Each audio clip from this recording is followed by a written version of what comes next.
Good morning, YouTube. This is Chuck again. It's Tuesday, January 3rd, 2023. Can't believe it's 2023 already. It's about 3:30 in the morning. The dog, God love him, got me up again. Had to go outside, and I'm not going to get back to sleep again. So I thought I'd come downstairs and while it's nice and quiet, no interruptions, I thought I'd do another video about the Bigfoot subject. Those of you that have watched my other videos, I'm going to try to kind of pick up where I left off on that. And if you haven't watched the first three in this series, it'd be a good time to go and do that because these all kind of interlink.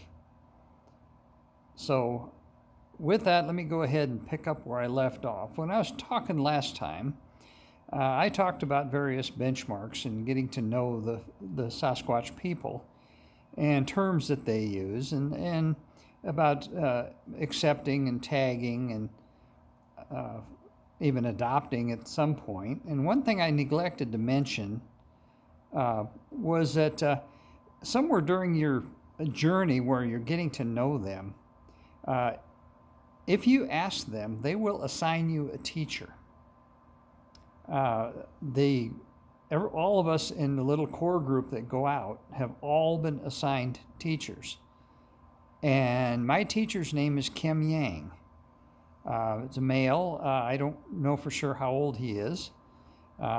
He hasn't really been around as much as I would have thought he would have been. But the rest of the guys have also got, they've asked and they've been given teachers as well. And the next thing about, I guess in the line is their names. As we've said before, they're a people, and they operate a lot like First Nations people, and they're very proud of who they are. They're a elevated race. I don't know, elevated might not be the right term, but they're higher on the scale, if you will, than we are. They basically have told us that they have three names.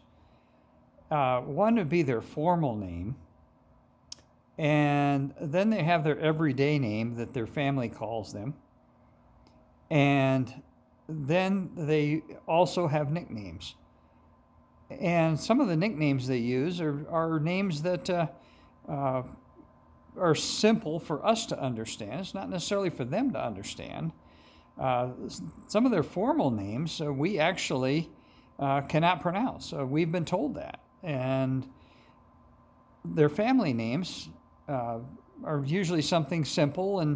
And if you're told you can use their family names, that's a great honor. But as far as their nicknames, some of them will use human-type nicknames just to make it easier, I guess, to communicate with us. I thought that was a little unusual at first when they first told us that. And then I got to realizing that we kind of do the same thing. And using myself as an example, my formal name is Charles. Basically my whole life I've gone by Chuck.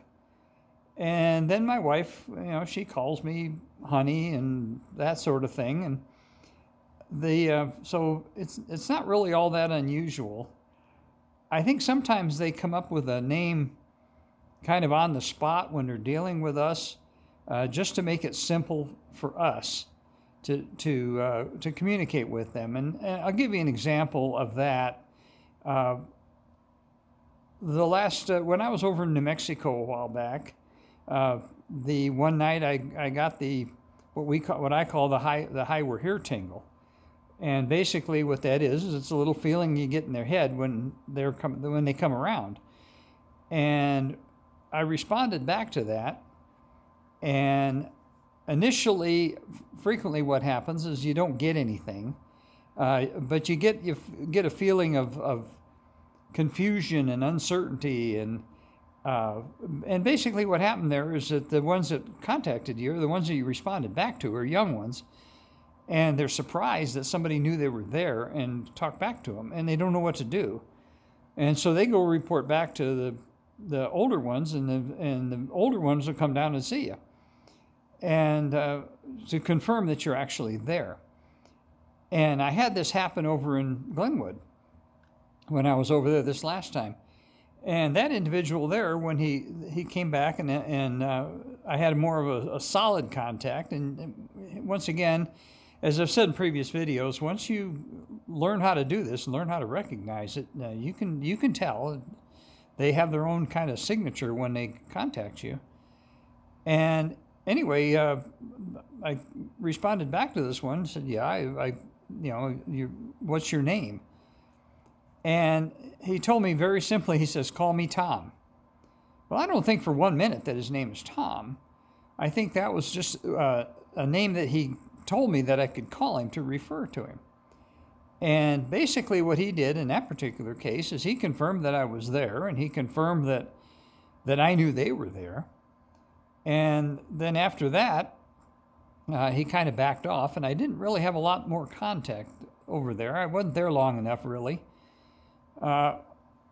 So anyway, that's an example of it. I'll give you another example. Is when I was up in Montana in the summer of 2021, we stayed on a friend's property outside a little rural town north of Billings, and he lives on not a real remote property, a couple miles out of a little town, but it's a hilltop property with 360-degree view, pretty rolling country, pine trees, big sky. They call Montana the big sky country, and I can see why. But when we first got there, he had us set up on a little area about 100 yards away from his house, a little flat spot. So we had a good place to park the trailer. And so I got the trailer set up, and I no sooner got the trailer set up that I got kind of once more, I felt the "hi, we're here" tingle, and I responded back to it in actually verbally, I believe, because I was outside by myself. There wasn't anybody around, and I got this once again. I got this sense of, oh my God, he knows we're here. What do we do? And like I've said before, that's kind of common, and that usually means that there's young ones around, and they're not supposed to talk to you, and so that they're not quite sure how to handle it because people don't know they're there.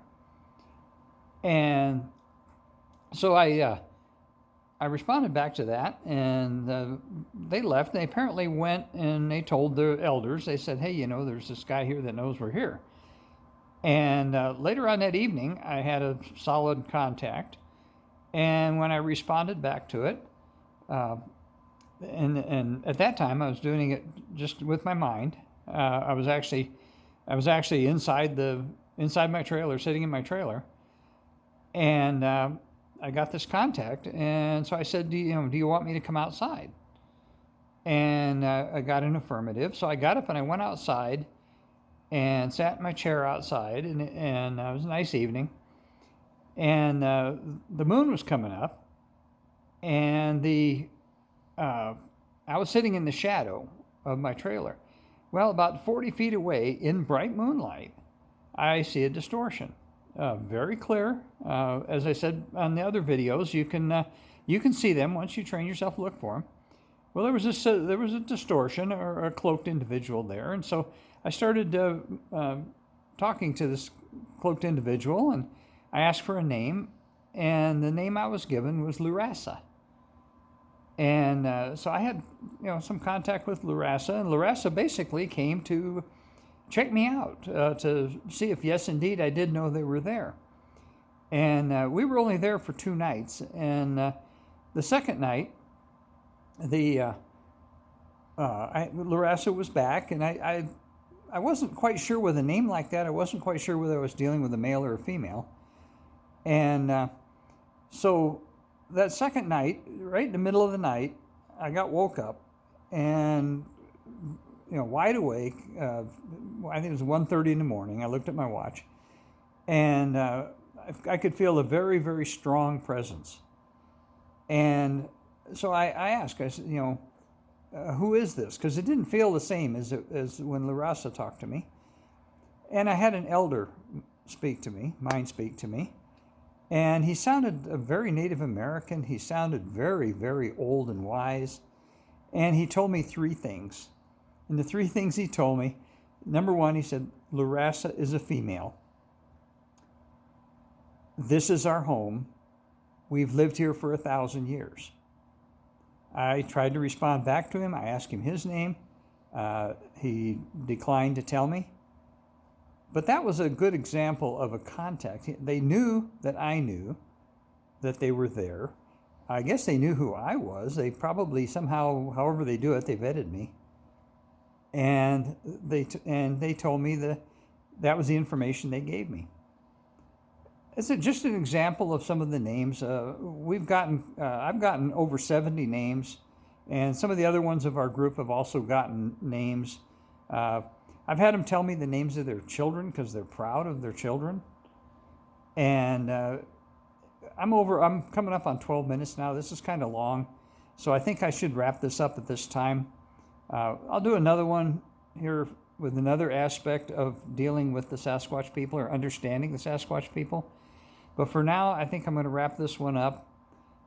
As I always tell you, be kind to each other, love each other. It's a brand new year. Life is good. And with that, I will say, have a good day tomorrow. It's pretty early this morning, and peace out.